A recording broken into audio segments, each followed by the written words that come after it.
One of the intelligence failures, and I must say our failures, was that we did not take Sadat all that seriously. I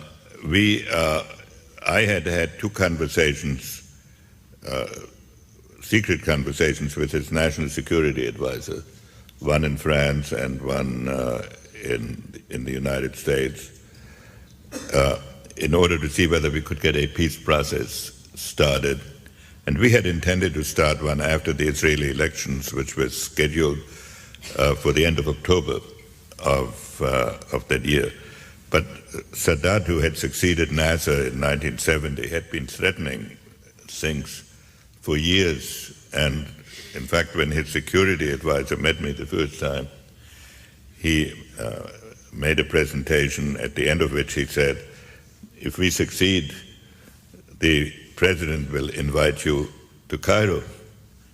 And I wrote a little note to one of my associates sitting next to me, and I said, would it be impolite to ask him what the second prize is?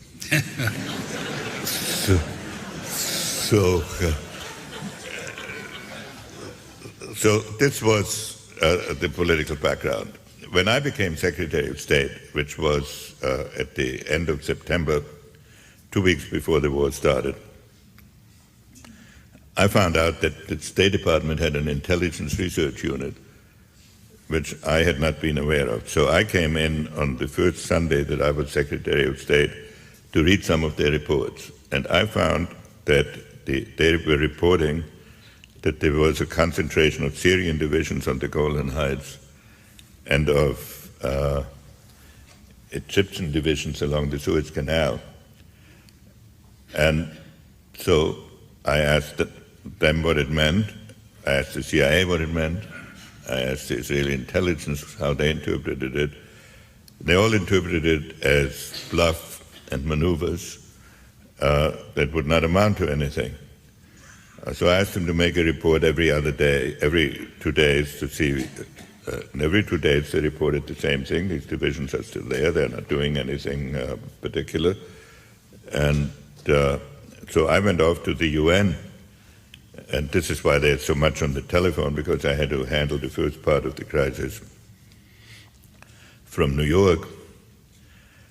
And right through, then on Thursday, I mean, I'm talking now about intelligence failures. On Thursday, the war started on a Saturday, Yom Kippur.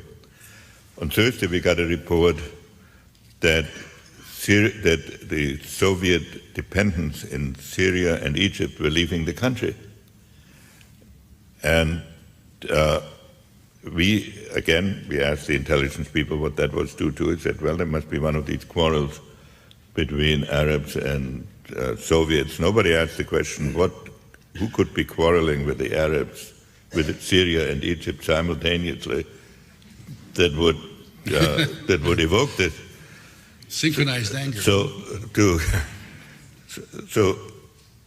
when that phone call came in at 6:15 in the morning, the first thing that Cisco, who brought me, he was the Assistant Secretary of State for Near Eastern Affairs, Undersecretary for Political Affairs, when he came in, he said, if you get on this right away, were his first words to me, if you get on this right away, you'll get it under control. Well, by that time it was way out of control. The Egyptians were getting ready to go across the canal.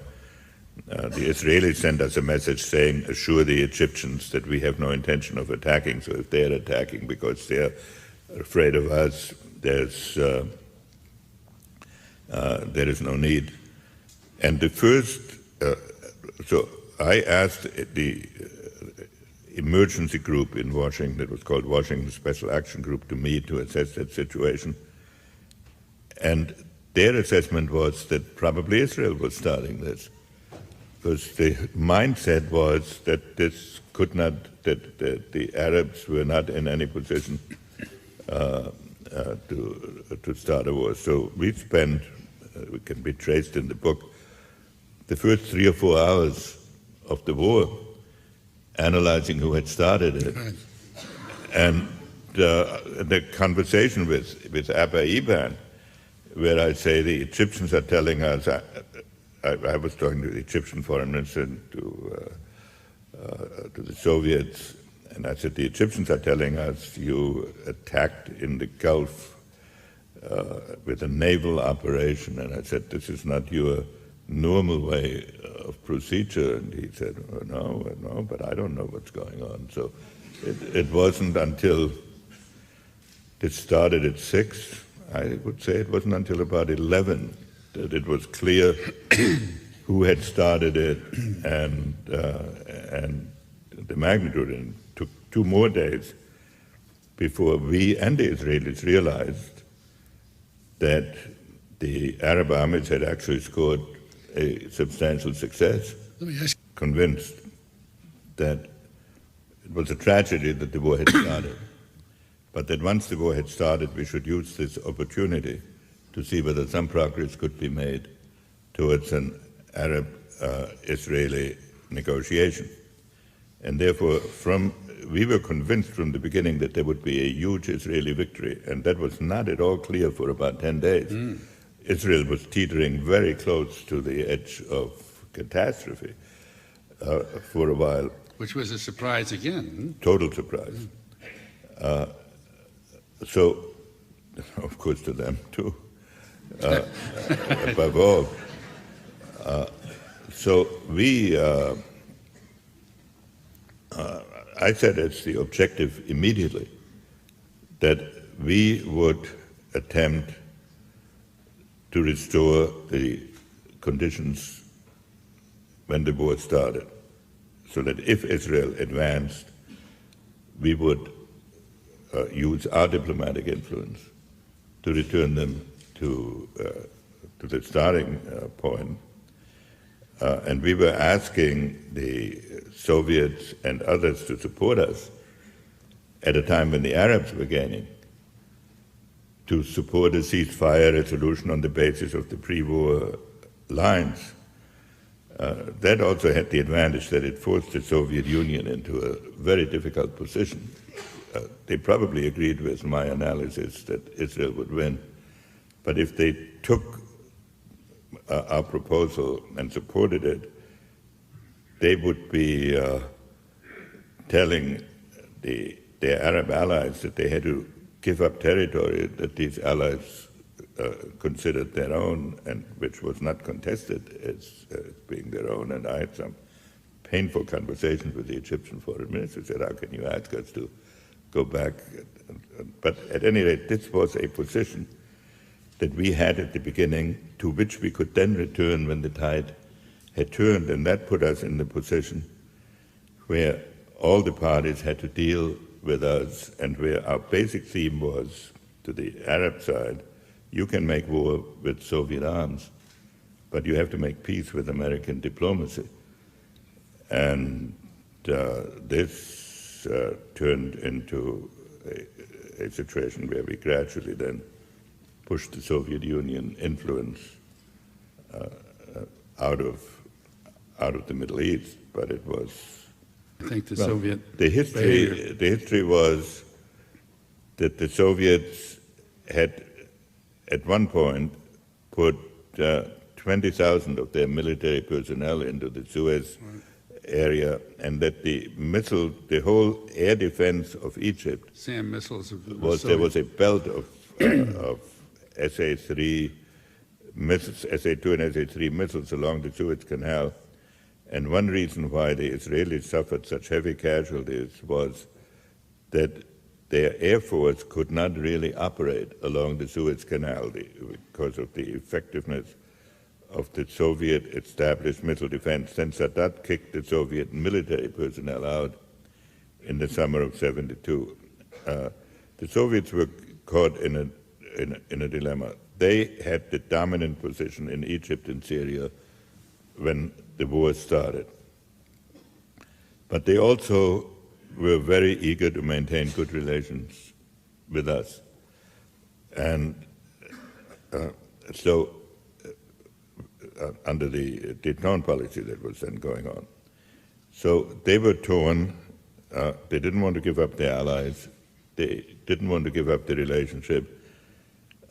They probably knew that the war was going on, would happen. They didn't want to warn us. They claimed afterwards they pulled out their personnel to give us a warning, which we didn't catch. That may or may not be true. But I think the Soviet policy did not have a clear line during the crisis, and that was a great opportunity for us. They were encouraging, and they did start on the second or third day. They started an airlift of their own to help mostly Syria, but some into Egypt. I wanted to prevent two things. One, a huge crisis with the Soviet Union when the vice president was in the process of resigning, and Watergate was building up, and Vietnam had just been, at least temporarily, put behind us. And secondly, I wanted to prevent the Soviet Union from appearing as the protector of the Arab world and to split and to isolate us in the defense alone with Israel, with the European countries also opposed to us. And therefore, I tried to induce the Soviet Union to join us in some UN effort on a ceasefire, and I put forward that proposal, which would have required some Arab withdrawal in the first few days of the war. And I kept the Soviets rather well informed of what we were doing, so that we could restore the military situation. At the same time, we were beginning almost immediately some military resupply of Israel, at the beginning primarily with high-tech equipment. And you remember, I have to repeat, the war started on a Saturday. We thought that by Wednesday, Israel would clearly have the upper hand. And so that all the maneuvers in the first week were designed to permit that situation to evolve, so that we could then emerge as the mediator. Right. And that would reduce the Soviet the Soviet influence substantially, because the Soviet influence was based on military hardware. So, but then I had a shock because on Monday night, in the middle of the night, I had a call from the Israeli ambassador that he needed to see me urgently, together with the military attaché, and that they wanted to come by the first thing in the morning, and I saw them in the White House.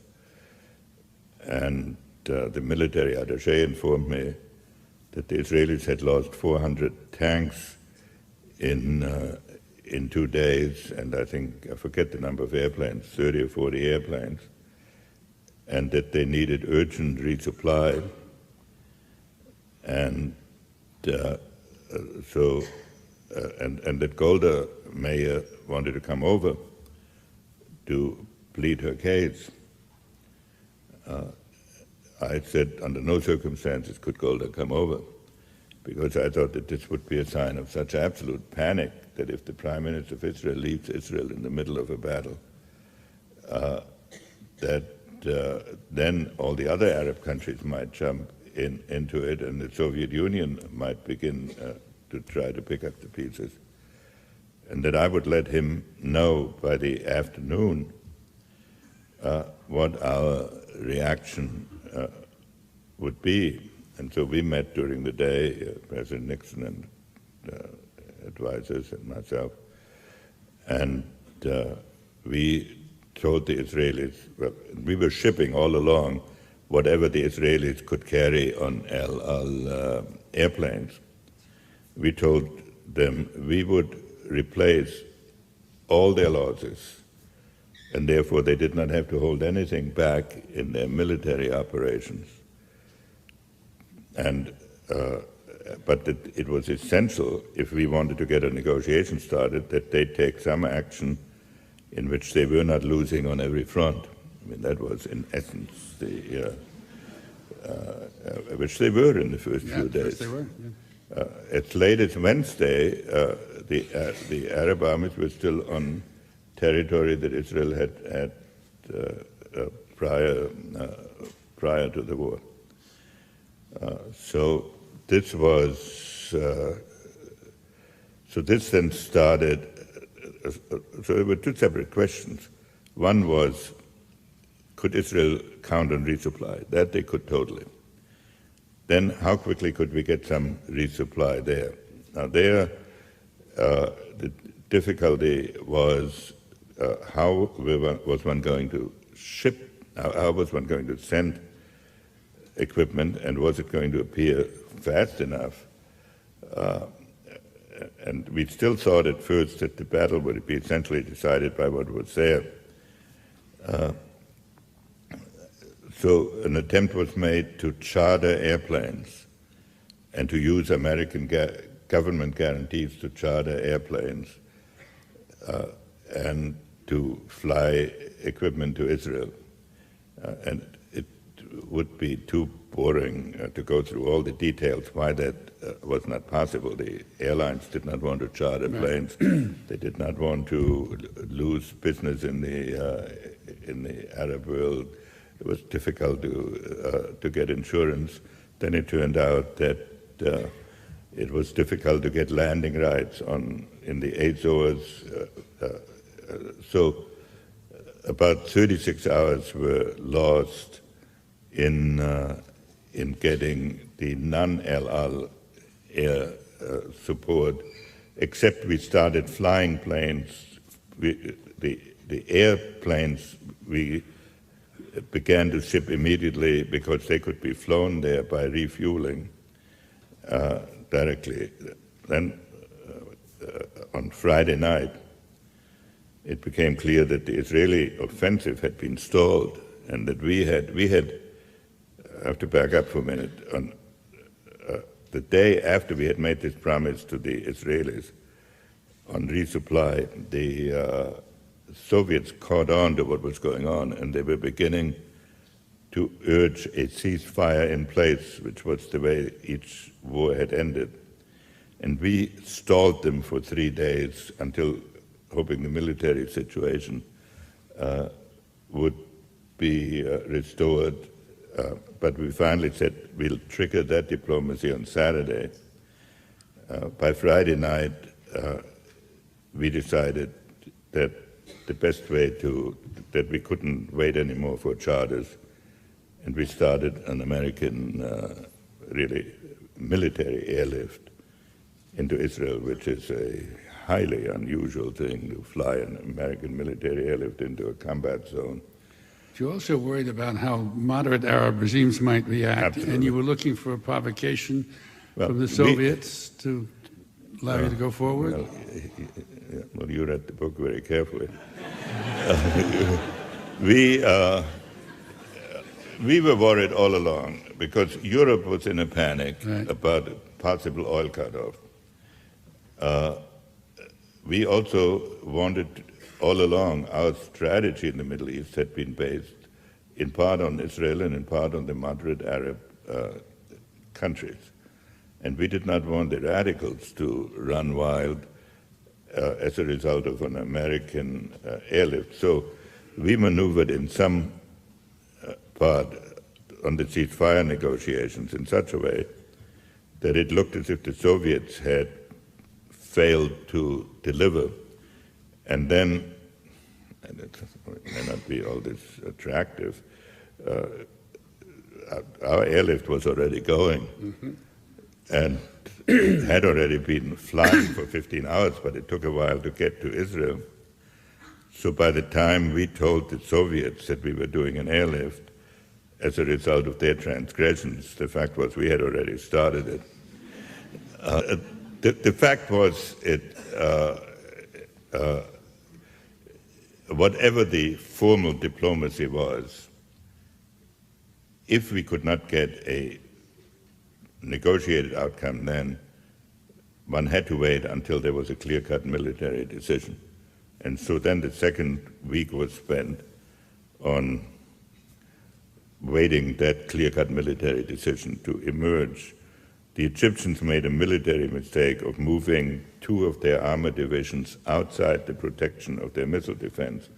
So they lost in one day 300 tanks of their own to the Israeli Air Force. And then the battle turned entirely, and the Israelis... Not always with the help of Golda Meir. No, there were 2 aspects to this. The first was the Israelis scored a big victory by going across the canal and in effect tearing up that missile defense shield. Then an urgent ceasefire was made. I was in Moscow. I flew from Moscow to Tel Aviv to symbolize our continued interest in Israel and to work out the exact hour of the ceasefire. And unbelievable as it may be, here's Cairo and Jerusalem, 500 miles apart. It took us an hour or so to figure out the time difference because there was no. So anyway, this was done, and when it was done, I left. And on the way back, while I was in the air, the Israelis jumped off again and trapped the Egyptian Third Army, which had not been trapped before. And so I arrived back in Washington thinking we had a ceasefire, and the Egyptian Third Army had been trapped. Now, we had maneuvered against the Soviet Union, but we did not want to inflict a total humiliation of going to Moscow, going to Tel Aviv, making it look as if America colluded in this maneuver. And I did not think it was either in the interest of Israel to have to destroy the Third Army, which could fairly easily be reconstituted with Soviet military help, and overthrow Sadat. By that time, I had developed a respect for Sadat because during the war, which I should have mentioned earlier, during the war, from the first day of the war on, he and I exchanged messages. And even while we were resupplying Israel, I would send him messages saying, now remember, you will need us when this war is over, and please conduct whatever you're doing in such a way as to make it possible for an American peace offensive or peace process to start. And he never unleashed the mob against us the way NASA had in '67. So for all of these reasons, we thought that a solution had to be found to the problem of the Third Army. Before we could turn to the solution, the Soviet Union threatened to send troops. They got really angry when they found out they'd been had, didn't they? Well, yes, we did not. We did not conduct our diplomacy in order to. No, I understand. To trick them. We wanted gradually to push them out, but they were very angry to have me there, go back via Tel Aviv, and then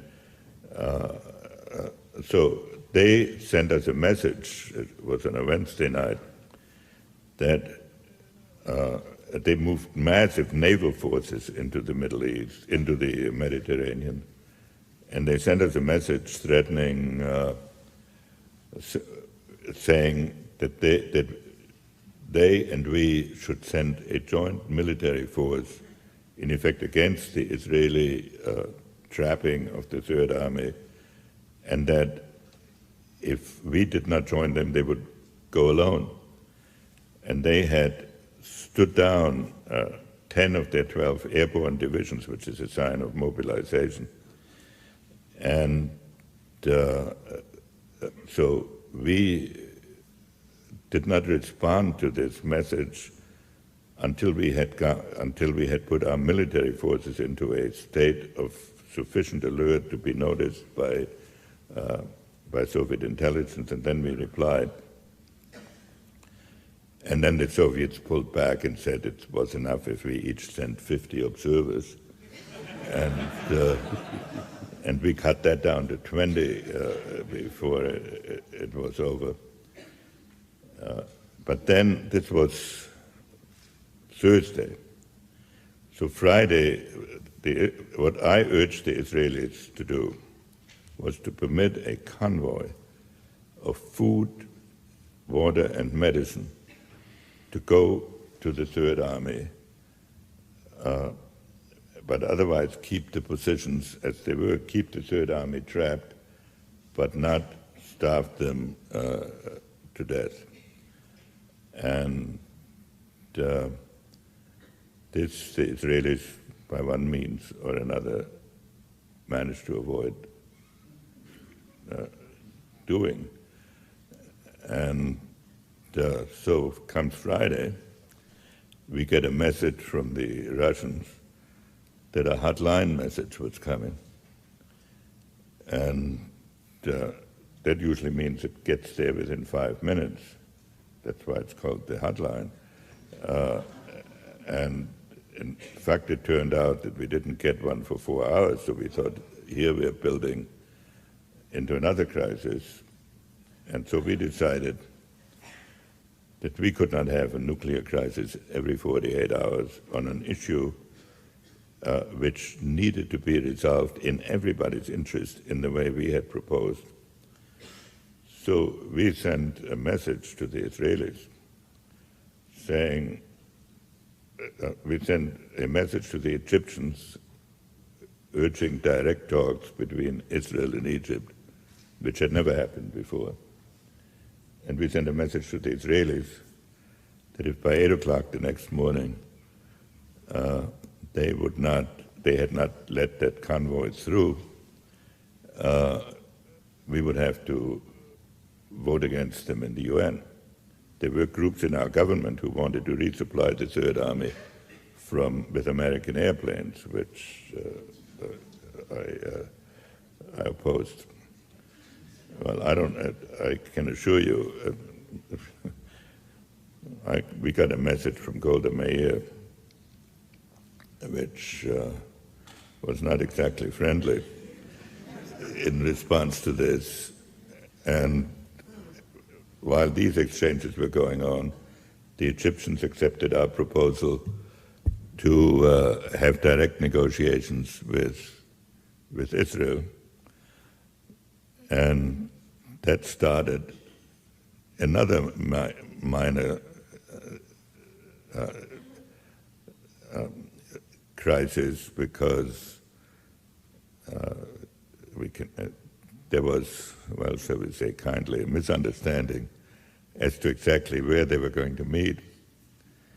And that was finally solved. And so after the smoke cleared, the convoy went to the Third Army.